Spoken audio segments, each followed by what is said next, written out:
Hey Tim, how are you? I'm good. Wednesday, we're halfway there. I know, crazy. Another busy day. Yes, it is. So we've got some news on the road shows that we were meant to be having in Dubbo, Bathurst and Penrith. We're actually going to live stream them, right? Yes, yeah, we've regrouped and have embraced some technology and away we go. How about that? So we're heading to Dubbo on the 5th of May, Bathurst on the 6th of May and Penrith on the 7th of May. So direct from my lounge room out to those lovely regions. Correct, absolutely. And so I know that there's some others that we still need to deal with, and we'll give everybody an update on those later this week. And in relation to CPD points, people can start doing their compulsory CPD points from the 1st of May, I heard today. Yes, that was the same intel I got. So yeah, which is exciting. So that is awesome. It is, all online, beautiful. Absolutely. Now, we heard yesterday that Parliament had been recalled on the 11th of May, specifically to discuss the tenants and landlords packages or lack thereof. You've been, or we've both been contacted by an array of government today about that. Yeah, we have. So you and I spoke with Julia Finfin, the Shadow Fair Trading Minister, or Innovation and Better Regulation. Yeah. And we've also spoken with the Minister's Office, which we mentioned yesterday. And I've spoken to the Shooters, Fishers and Farmers Party and also One Nation. So there's a lot of interest in our space right now. And look, I have to say all of them have been very good. They're trying to find that equitable balance between the landlord and the tenant, and giving the industry enough flexibility, I think, to come up with bespoke solutions that makes everybody happy. So yeah, I was really pleased to hear that it wasn't all tenant focused. That everybody seems to recognise that the landlords are actually bearing the brunt of this, because as we already know, 84% of landlords don't pay any land tax at all. Essentially. So we do need to do some more work in that space. So that's going to be interesting. In fact, I forgot to mention, I also was on a teleconference this morning with Susan Ley down in. She is the federal minister. Sorry, a federal politician, and she was interested in how the code was working. So we had a good long chat, and I'm going to be providing her with a letter about how the code is working. So which code? The commercial one. So I'm jumping straight out of this into another whole area for you. Right, yeah, good. Thank you for that. The commercial code and the commercial regulations, of course, which we still don't have. Well, that's right. We have a code, but it's not.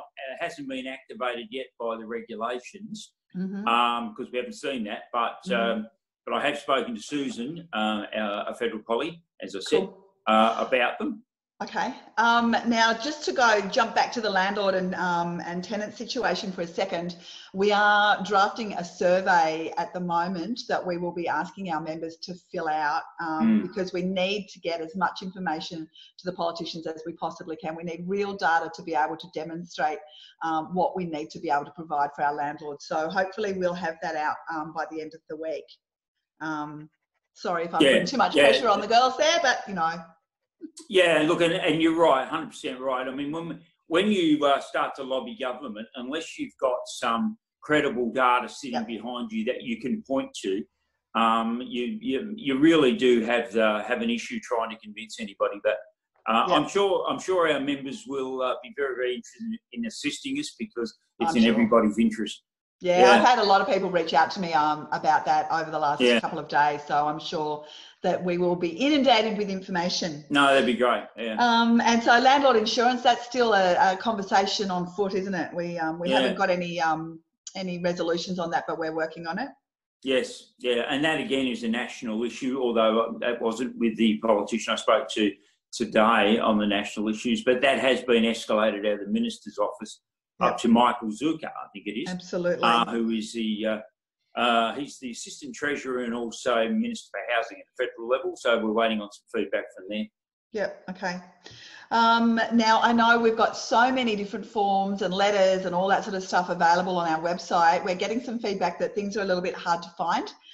So the team are busily working on naming protocols to make that easier for members. So yeah, stay tuned. Yeah, for look, that. I appreciate that feedback. I think that's right. The team's done an incredible job of actually building all of these documents, and in fact, one of them that is either up or will be up shortly actually relates to the landlord's insurance. So we're going to have a document there that we can say to the insurer, this is where we're at, and what would you like me to do next? But as I said, the teams have been getting them in there, but we will then start to work out how somebody can come in and navigate around the site to find what they want a lot easier. Yeah, cool. And we need to have a very big shout out to our friends at Domain. They have funded an ad that appeared today. Yeah, in the full page ad, Sydney Morning Herald, and they are also going to do exactly the same thing for us on Saturday, in the Herald on Saturday. Yeah. And as I said, Tony Blaney, if you're out there from Domain, thank you very, very much for funding that. That was very, very good of you. And it is making the point that real estate is an essential industry because there was some talk, and I think there is still talk about shutting down the whole place. I mean, I think there is now some conversation. Shut your mouth. Don't you dare even put that out into the universe. Yeah, well, that's why I went out in the media there, and hopefully if it does go that way, then we will survive it. But anyway, we'll see. But again, thanks, Domain. Yeah, absolutely. It's really nice to see industry suppliers coming to really support us when we most need it. So that's amazing. That's right. Yeah. Now, we had a really random conversation today about co-working spaces. I know there's something that's really become very popular now. There's a lot of, I've been in a co-working space, there's a lot of other real estate businesses that are in co-working spaces. But we had a situation today where one of the co-working spaces is saying, no, it's not a landlord-tenant relationship. You are a member and we're providing you a service, and therefore we're not negotiating on the rent. Yeah, it's very interesting, isn't it, that once the space in which you occupy becomes unpalatable to you, then you try and put some distance between what you're doing and the space. Yeah. So look, at the end of the day, if it walks like a duck and it talks like a duck, it's a duck. You can call it what you like.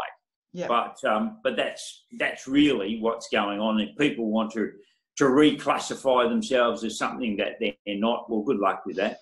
Yeah, absolutely. You're either in a lease or a license. If you're standing on somebody else's property, and you're not a trespasser, you're either there as a under a lease or under a license, and that's about your only options. Yeah. So if there's anybody watching that has an issue in that space, reach out, because we've got some info we can share on that. Yeah. Now, but I have to say, I do like the creativity of it all. Yeah, totally. I'm not captured by all this legislation because I've just rebadged myself for something else. So. Yeah, and I'm going to throw you out by Friday if you don't pay your rent. Right, seriously? Oh yeah, I'm going to throw you out, but I'm not throwing you out of your lease. No, that's right. Now, Tim, what do you think about the Commonwealth Government app that we need to share our whereabouts and stuff with? What's your view on that? Well, I have to express only a personal view. Yeah. If I'm giving up a little bit of my data so I don't end up on a ventilator, then that looks pretty good to me. And if I'm giving up a bit of my data so that we can all go back to where we were, particularly this industry, we can go back to doing what we do, and that means the economy can, restart, and away we go. Look, where do I sign? I'm happy to do it. Yeah, I'm in the same camp as you. I don't think there's any. I don't think there's too much that the government doesn't already know about me, quite frankly. Yeah. However, if you have that conversation with my husband, you will get a very different answer. He gets quite animated about the topic. So I'm sure there's membership out there that are not supportive of it. But from where I sit, if it's going to get us back and operating again faster, I'm all for. At least it's a positive use of our data instead of Facebook repurposing and remarketing advertising to sell us things. So yeah. Yeah.